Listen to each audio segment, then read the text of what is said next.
Wednesday's Q&A. Oh, I don't know if it said that. So we're going live in the tribe for Wednesday's Q&A. If you're not part of the tribe, join the tribe. The description's in the link. So if you're not familiar with this, every single Wednesday, what I do is I go live in the tribe and answer Q&As in my free Facebook group, Tom the Trainer's Tribe. So if you're watching this live, comment live. And if you're watching the replay, comment replay. So I also repurpose these for my podcast. So if you are listening to this on the podcast, this is a free Q&A session that I host in my free Facebook group, Tom the Trainer's Tribe. We do it every single Wednesday. And basically it's an opportunity to ask me free questions and get my opinions on things. If you've been enjoying my content and you feel as though that you have questions. So this is a way for me to answer those questions for people. And then, pardon me, and then give like free help, right? So it's just an opportunity for me to give back and make the Live in the Tribe make the Tom the Trainer's Tribe like the most valuable free Facebook group in the space. And that's my goal, right? So if you are watching this on Facebook, comment live if you're here.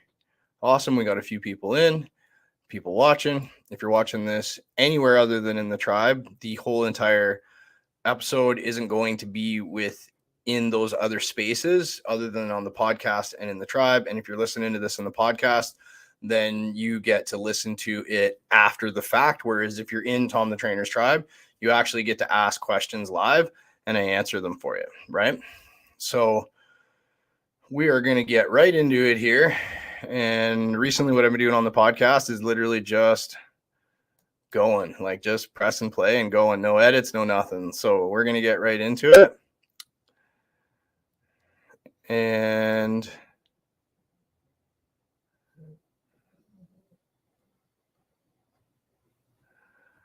the first question is what's the best thing to jumpstart my metabolism in the morning? So this question actually, I believe, came up last week as well. Basically, I believe the best thing that you can do to jumpstart your metabolism in the morning is start your day off with a big, huge glass of water, rehydrate yourself, and then like get some movement in and then get a meal in fairly quickly in the morning as well. And then after you've had that first meal of the day, it's a phenomenal idea to go for a 10-minute walk. It'll start the mTOR. It'll signal mTOR, which is the first step in muscle protein synthesis and building muscle. And then you'll also have nutrition present when you're going for a walk. So it's good for boosting your metabolism through building muscle, but then it also will help like regulate hormones like your insulin levels. And it's a really good day to just kind of it's a good way to get moving first thing in the morning. I really went into this in depth on episode number,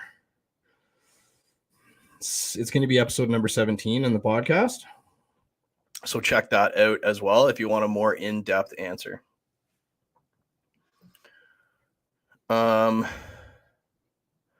Next question that I have is from Chantel in the tribe. And she says a few years ago, she hurt her lower back, C4. Twisted wrong. I don't know how. I picked up my 3-year-old son and I could not come back up. Severe pain for days. Chiropractor helped me out, but gave advice to strengthen core and back muscles. What would be the best exercises to strengthen my lower back muscles? Sorry for the delay. I'm chugging water because we know how important it is to have our water, right? So I believe, so clarity-wise, C4 is a vertebrae up in your cervical spine, up in your neck. I'm thinking it's probably L4. I have a certification myself under Dr. Stuart McGill. And I'll go into like a little bit of a backstory. Is I had a very severe back injury myself, and I walked with a limp for the better part of a decade. It was 7+ years. And I wasn't really able to get any relief with it. the relief that I did get was very, very short lived through stretches and things like that I would have to do multiple times per day until I went and took a certification under Dr. Stuart McGill. And that certification actually literally like changed my life, changed my career, put my career in a trajectory that who knows where I'd be today had I not taken that certification. Because when I was at the certification, I'm very inept at like noticing deficiencies in movements. So there was a practical part of that training. And in that practical part of the training, I was making observations that Dr. Stuart McGill was very impressed by. So actually, people like some of the vendors and stuff that were there were calling me like the prodigy and stuff because Dr. Stuart McGill kept like pointing out like my skill set and my ability to notice deficiencies in movements, as well as some other questions that I had asked that he felt were very like high level questions that a high level trainer would notice. So it was a really, really awesome experience for me. And the other thing that happened is I was talking to Stuart McGill and he had said, he asked how long I was at the seminar. And at the time, I was actually still serving on weekends. Actually, I think I was serving. I'm going to go off here, but sorry. I was working for Good Life Fitness, and then I stepped away from Good Life Fitness because I took on. I was very, very successful very quickly, and I took on too many clients way too fast, and I was burning out really, really hard because I was like training clients 45, 50 hours a week, plus having gaps in my day. So I burnt out really, really hard, and I took a little bit of a step back. And it was the first time that I had gone out on my own to just do personal training, actually part time, and then I was still serving for like my full time job. And Dr. Stuart McGill had spoken to me and asked me how long I was at the seminar for because he wanted at me at the entire thing, but I was only there for the weekend. And he went up to the company that was doing the certification and went up to the company and said, I want you to, however you need to make it happen, make it so that he can be here for the entire seminar. I want him here for the entire seminar. And I wasn't able to attend it, the entire thing. But I left that certification in that seminar just kind of thinking to myself, like, what am I doing? The number one spinal practitioner, rehab spinal practitioner in the world, singled me out amongst like hundreds of trainers and hundreds of chiros and physios, and was pointing me out as a standout. Why am I serving full-time and training part-time? So I went all in after that because he believed in me. So anyways, that's the backstory there. But I was able to take the principles that I learned in his seminar, as well as principles that I learned through other certifications, and fully rehab my back from literally walking with a limp for like the better part of a decade, not being able to put my socks on without laying on my back in bed, or being able to tie my own shoes. And if I was serving, if I dropped a toonie on the ground, I literally would look at it and just be like, oh my God, it's not worth it. Cause I couldn't pick it up. So I'm really understanding of back pain. And I've actually in person rehabbed multiple bad backs, including my wife, Alyssa. That's how we met.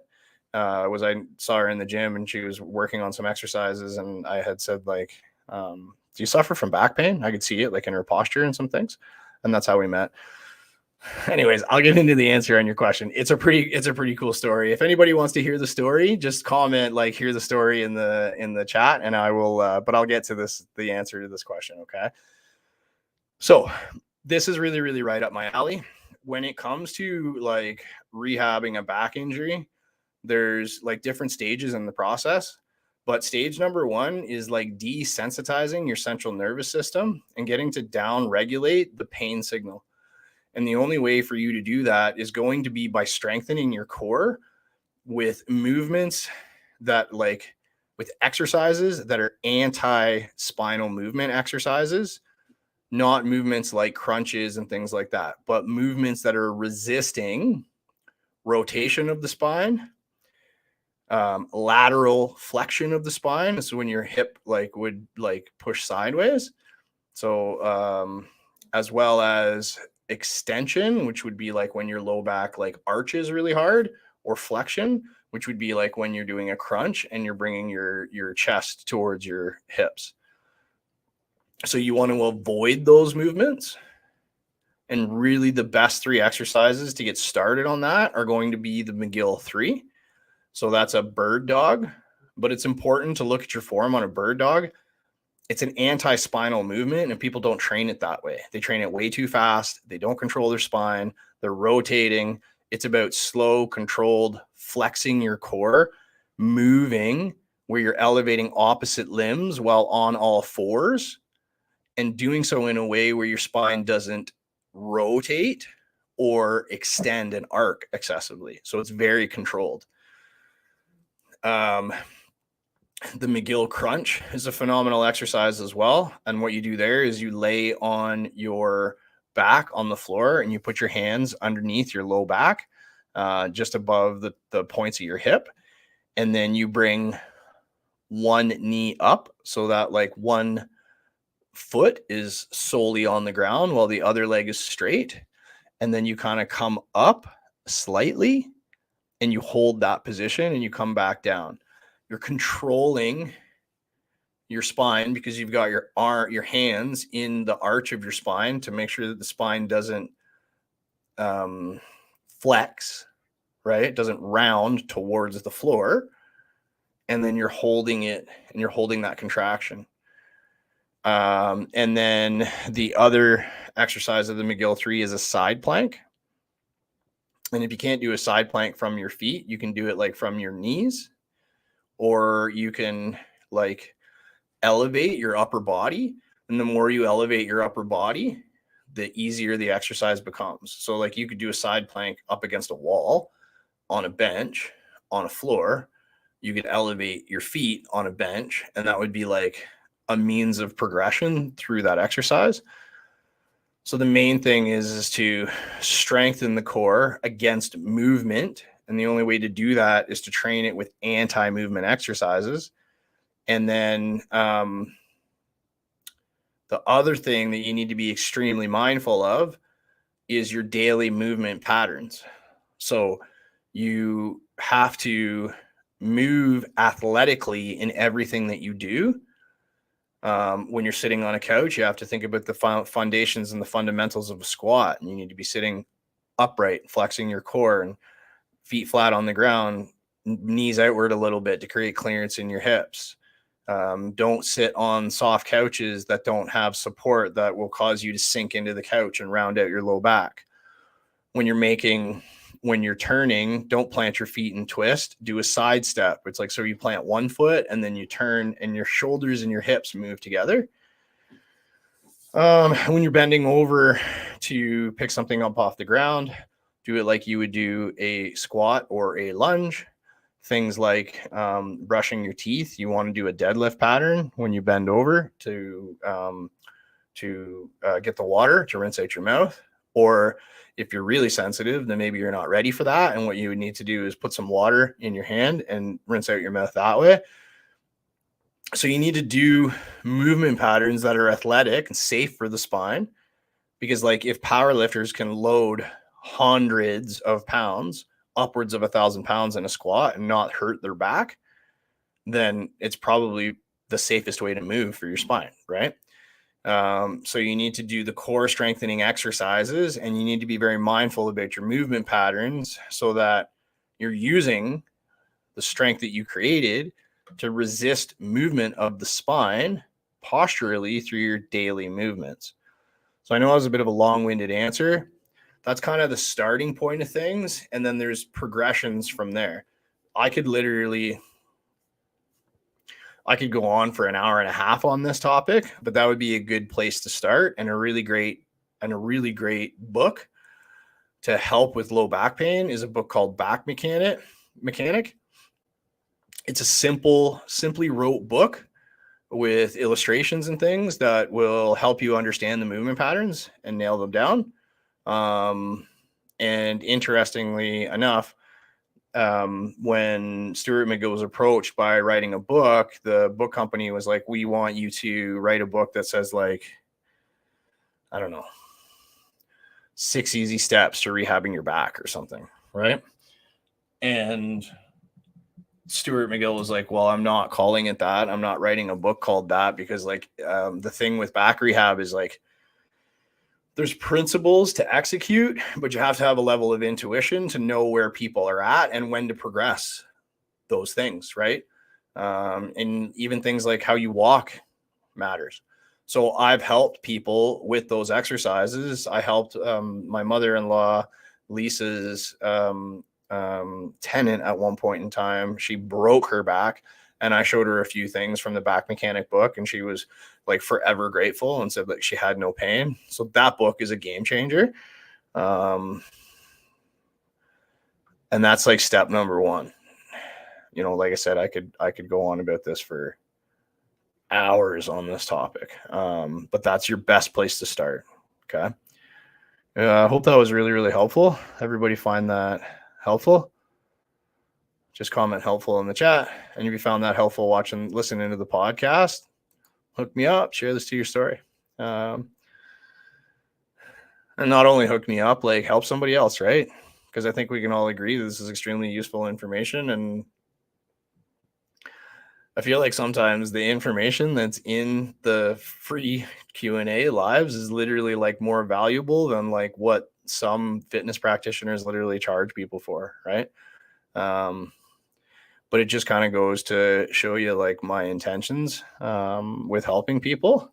And also, I don't give you away all the secrets. So this is just the free stuff that I give out, right? But I mean, you can see if you're watching this, like certifications, awards, and all kinds of things in the background. So, it's a matter of helping with the information, but it's really hard to give all the information out to people without like, if you're a trainer for 7 years and you follow the exact path that I took with certifications and the way that I went about my career, then in about 7 years, you'll know all of what I know.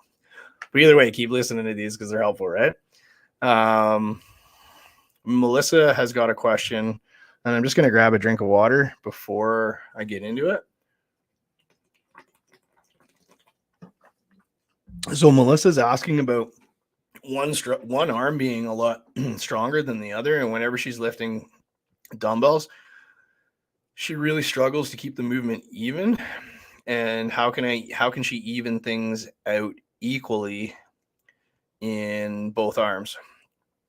So if you have a like discrepancy of strength or development from one arm to the other, then the best thing to do is definitely prioritize movements that are like free from each other. So prioritize dumbbells more than barbells or machines.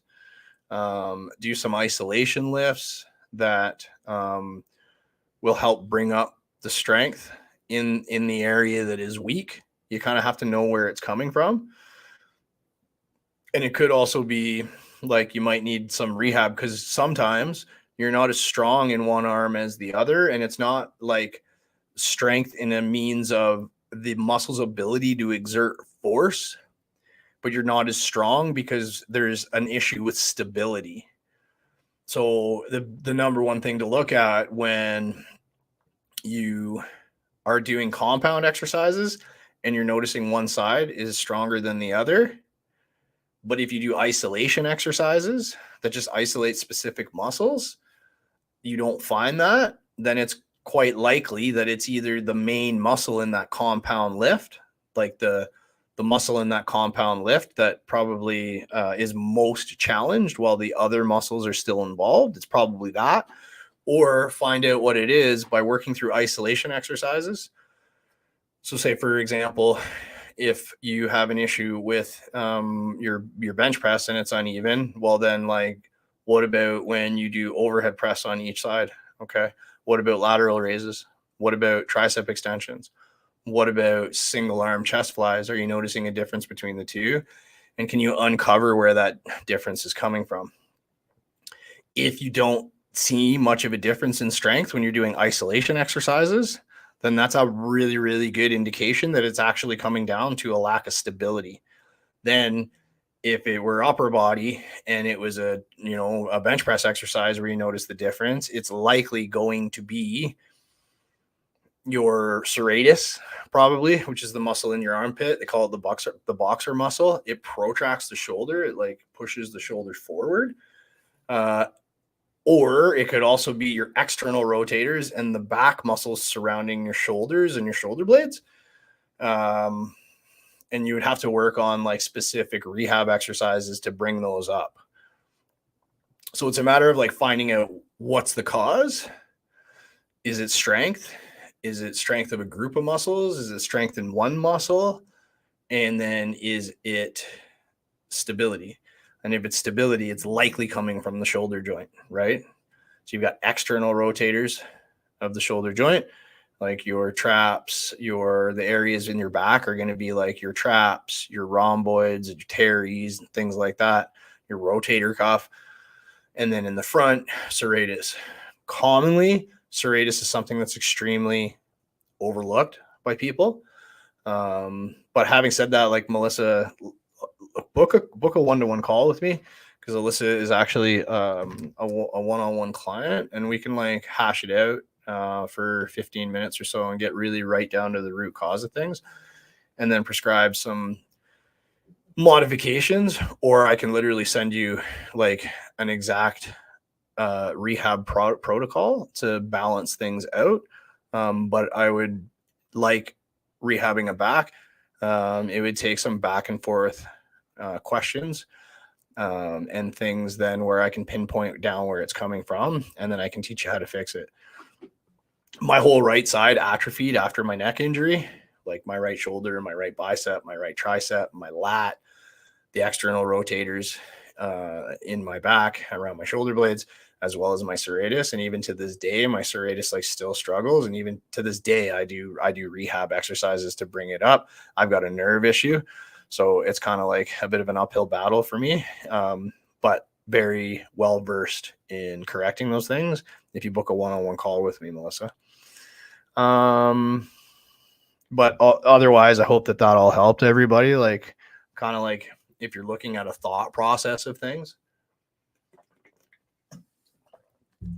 So as a recap, if you have an imbalance strength-wise from one side to the other, what you need to do is you need to try to pinpoint where that imbalance is coming from by using some isolation lifts to isolate specific muscles.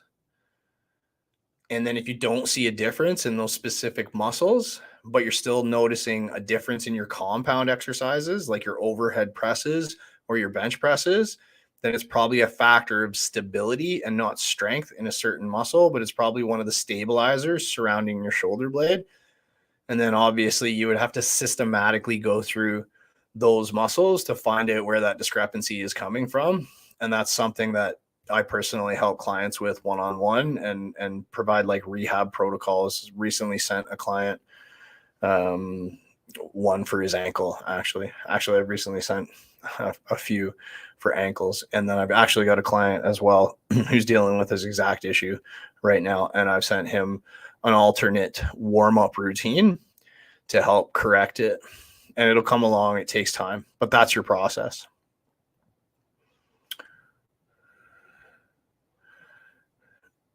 Chell, if you're watching this, can you let me know? I just never want to mispronounce your name. And I know I came up with, I don't know if it's Chell or Kel, but question is, what are some good standing core exercises?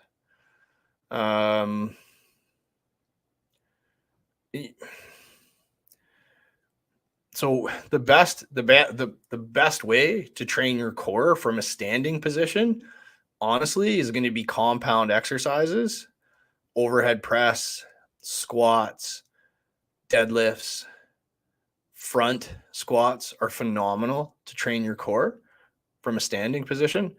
Otherwise, it's kind of hard to challenge the core from a standing position. you are challenging your core every time you're standing and there's resistance or load placing you off balance that you're resisting.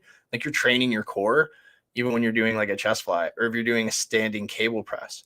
Something really cool that you can do is you can like do a little bit of a staggered stance, like where you can put like you can place your feet narrow or wide, and narrow will create more of a challenge, and you put one foot slightly in front of the other, and then you alternate those positions when you're doing your sets. So maybe on one set you got left foot forward, on the other set you got right foot forward. And there's a lot of like fancy, like a lot of neat ways that you can do it, like doing like maybe single arm exercises while standing with a staggered stance. And the only way it's really going to challenge your core is if you're controlling your core and you're resisting movement of the spine while doing it. So the answer in short is like kind of everything that you're doing standing is going to challenge your core to some degree. But I would say like, if you want to challenge your core as a primary focus, be intentional about exercises in your workouts that challenge your core. So like a really easy thing to do, for example, part of my back rehab protocol, that when I rehab my back injury, because core strength is really important, is I actually like supersetted a core exercise between every exercise.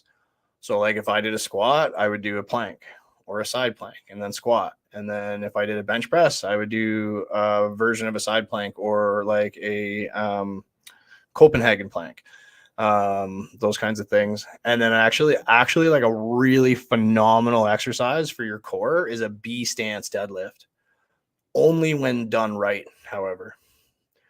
So the only way to challenge your core is to make sure that you're moving well and resisting lateral hip shifts, flexion, rotation, and extension of the spine while executing an exercise. Because if you're not resisting those movements, you're kind of just letting your body do whatever, and you're not really training your core per se anymore. You're just kind of like letting your weight like lean, like hang on your spine, in a way to put it. Like, say for example, you see people doing planks and like their hips are sagging towards the floor and they're like, I can do a 5-minute plank. And you're like, well, you can hang off your spine for 5 minutes, but that's not a 5-minute plank. So that's where I get that term from, of hanging on your spine. If you want to train your core, you got to be stable and you got to have a neutral spine. You got to lock it in place and not let that position or change or have movement of the spine taking place while you're training it. Everybody let me know if that was helpful. Nice. Awesome. Okay. And if you're watching this right now on my personal Facebook group, I'm dropping the link to it. So come hang out in the tribe, and the description, the link to the tribe is in the description. Same thing if you're watching this if you're listening to this, pardon me, on the podcast, the description to join Tom the Trainer's Tribe and get your answers question. The link is in the description to Tom the Trainer's Tribe, and get your answers question. Get your questions answered. Holy, listen to me. I'm not going to even edit this. This is going to be in there.